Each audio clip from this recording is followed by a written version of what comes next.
Conspiracies that actually turn out to be true, bro. This story starts off in the 1920s with the 18th Amendment. Alcohol is outlawed, but the government had a huge problem.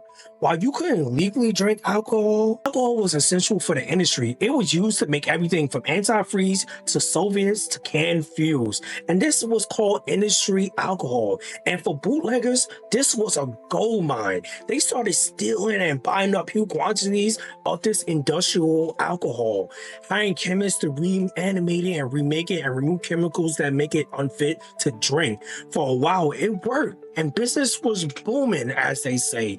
But the government saw this and they was tight. But if you guys know anything about the US government, they was not gonna bend over and just take that lady.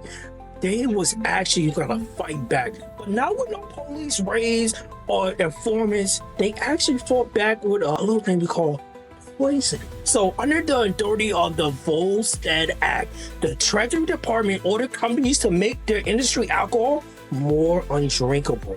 They ordered to make it deadly. They started with things like kerosene, ricin, and plant-based poison that causes convulsions, but bootleggers and chemists found a way to filter most of it out. So the government decided to escalate. Wasn't a quite suggestion, it was a policy change.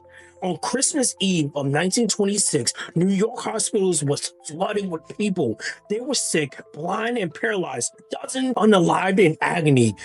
They all had been drinking the bootleg liquor, which has changed. The government introduced a new deadlier formula. They're evil. They was on some Krabby Patty bucket stuff. Like, oh my God, bro, this is sad. A new formula. They ordered companies to add shocking amount of specific lethal poison to the alcohol. Methanol, wood alcohol. Oh my God. Yo, dude, this is sad. But the government actually knew what they was doing. They wasn't just trying to get people off that hangover just to scare them. No, the new formula required that the industrial alcohol contain up to 10% pure methanol. The goal was to make poison impossible for bootleg chemists to remove. It was waging a chemical war on their own citizens. But hold on, this is where the story goes from a reckless policy to something far way more sinister. Public health officials was horrified with this situation.